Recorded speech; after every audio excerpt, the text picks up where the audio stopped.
السلام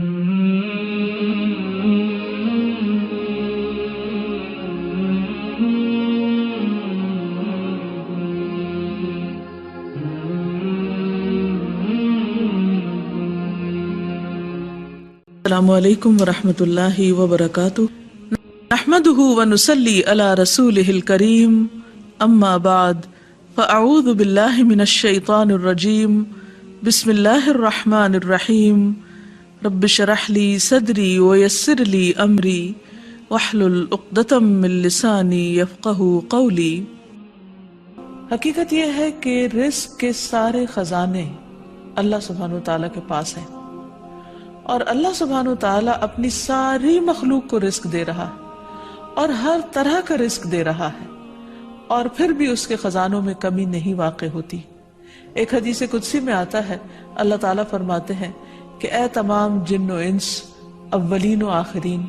اگر تم سب کے سب ایک چٹیل میدان میں، کھلے میدان میں اکٹھے ہو جاؤ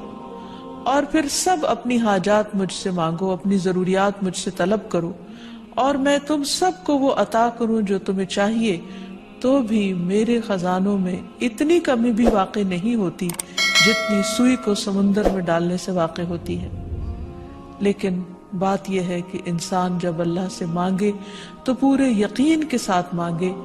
امید رکھ کے مانگے، اور کسی بھی قسم کی مایوسی کا شکار نہ ہو، کیونکہ دعا ان تمام چیزوں میں فائدہ دیتی ہے جو نازل ہو چکی ہیں، اور ان میں بھی فائدہ دیتی ہے جو نازل نہیں ہوئی، یعنی وہ تمام مشکلات جو انسان پہ پڑ چکی ہیں یا آئندہ آنے والی ہیں، ان دونوں کے سلسلے میں دعا کرنا انسان کو فائدہ دیتا ہے۔ لیکن یہ یاد رہے کہ دعا کی قبولیت کے لیے انسان اپنی طرف سے بھرپور کوشش کرے،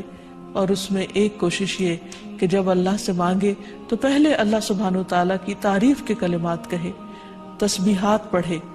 اور پھر اس کے ساتھ ساتھ درود شریف پڑھے۔ جہاں تک رزق کا تعلق ہے تو اس سلسلے میں یہ یاد رہے کہ رزق کا تنگ کرنا اور کشادہ کرنا یہ صرف اللہ سبحانہ وتعالیٰ کے ہاتھ میں ہے۔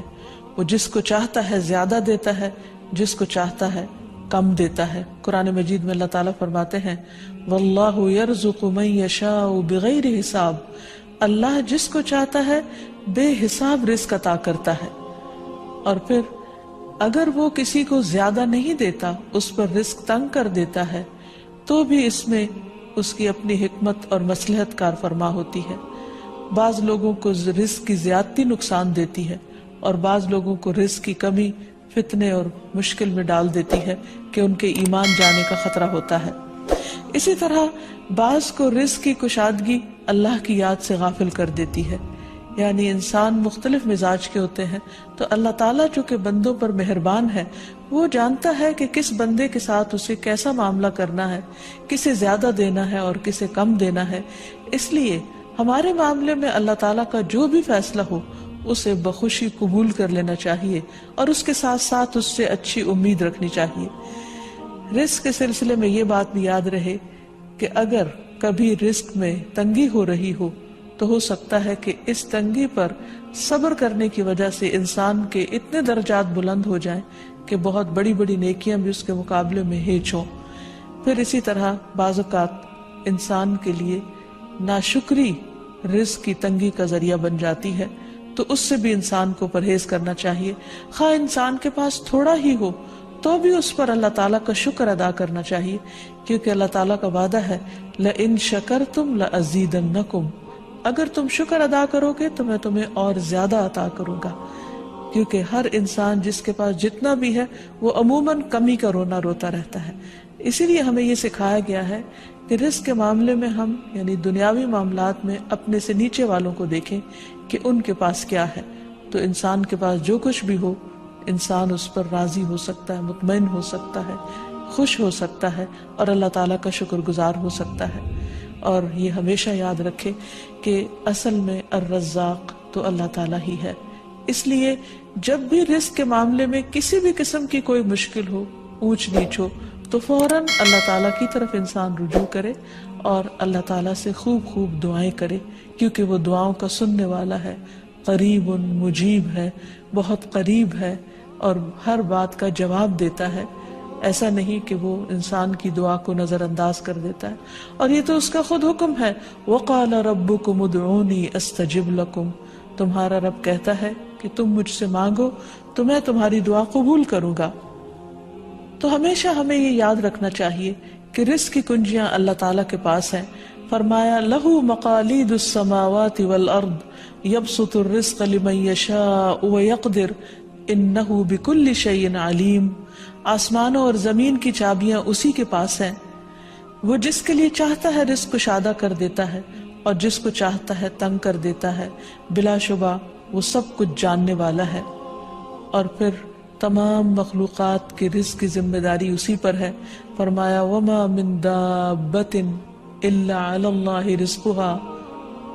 اور کوئی جاندار ایسا نہیں کہ جس کے رزق کا ذمہ اللہ کے اوپر نہ ہو۔ کوئی ایک چھوٹی سے چھوٹی چونٹی اور اس سے بھی چھوٹی مخلوق، ان سب کو وہی کھلاتا اور پلاتا ہے، وہی زندگی دیتا ہے اور زندگی کے اسباب مہیا کرتا ہے، لیکن اکثر لوگ اللہ تعالیٰ کے اس اختیار سے لا علم ہیں۔ اسی لیے اللہ تعالیٰ فرماتے ہیں قُلْ إِنَّ رَبِّي يَبْسُطُ الرِّزْقَ لِمَن يَشَاءُ وَيَقْدِرُ وَلَكِنَّ أَكْثَرَ النَّاسِ لَا يَعْلَمُونَ، کہہ دیجئے بے شک میرا رب رزق فراخ کرتا ہے جس کے لیے چاہتا ہے اور تنگ کر دیتا ہے، لیکن اکثر لوگ علم نہیں رکھتے، یعنی بہت سے لوگ اس حقیقت کو بھول جاتے ہیں، اور جب ان کے پاس زیادہ آتا ہے تو وہ سمجھتے ہیں کہ یہ ان کی محنت کا نتیجہ ہے، یہ ان کی کوششیں اور ان کے سمجھداری ہے جس کی وجہ سے ان کو زیادہ ملا ہے، اور اگر کسی کے پاس کم ہوتا ہے تو عموماً لوگ سمجھتے ہیں کہ یہ اس کی اپنی حماقت اور بے وقوفی کی وجہ سے یا ناسمجھی کی وجہ سے اس کو نہیں مل رہا۔ حالانکہ بعض اوقات اللہ سبحانہ وتعالی انتہائی ناسمجھ لوگوں کو بھی بہت کچھ عطا کر دیتا ہے، اور بعض اوقات بہت زیادہ پڑھے لکھے سمجھدار عقل مند لوگ اپنے 2 وقت کے کھانے کے لیے بھی پریشان ہوتے ہیں۔ حقیقت یہ ہے کہ اللہ سبحانہ وتعالی جسے چاہے خوب نوازے، اور دینے سے اس کے خزانوں میں کوئی کمی واقع نہیں ہوتی، اور یہ اس کی اپنی مشیت اور اس کی اپنی چاہت ہے۔ وہ چاہے تو اپنے نافرمانوں کو بہت کچھ دے دے۔ ہم دیکھتے ہیں کہ دنیا میں بہت سے لوگ اس کی ذات کا بھی انکار کرتے ہیں، اس کے آگے سجدہ بھی نہیں کرتے، اس کی راہ میں کچھ صدقہ خیرات بھی نہیں کرتے، لیکن اس کے باوجود ان پر رزق برستا ہی چلا جاتا ہے، کیونکہ اللہ سبحانہ وتعالیٰ ان کو ڈھیل دیتا ہے۔ پھر اسی طرح اللہ تعالیٰ نے ہر ایک کا چونکہ رزق مقرر کر رکھا ہے، تو جن کے حصے میں زیادہ دیا یا زیادہ رکھا ہے، وہ ایسا نہیں کہ ضروری طور پر ان کی کسی نیکی کی وجہ سے ہی ہو، وہ اللہ تعالیٰ کی تقسیم کی بنا پر ہے، اللہ تعالیٰ کا اپنا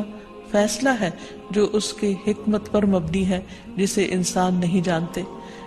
کیونکہ اللہ تعالیٰ نے ہر انسان کا رزق مقرر کر رکھا ہے، اور جو انسان کے مقدر میں ہوتا ہے وہ اس کو مل کر رہتا ہے۔ اسی لیے جابر بن عبداللہ کہتے ہیں کہ اللہ کے رسول صلی اللہ علیہ وسلم نے فرمایا، اگر ابن آدم اپنے رزق سے اسی طرح بھاگے جس طرح موت سے بھاگتا ہے، تو بھی رزق اسے اسی طرح پالے گا جس طرح اسے موت پا لیتی ہے، یعنی اس کا رزق اس تک پہنچ کر رہے گا۔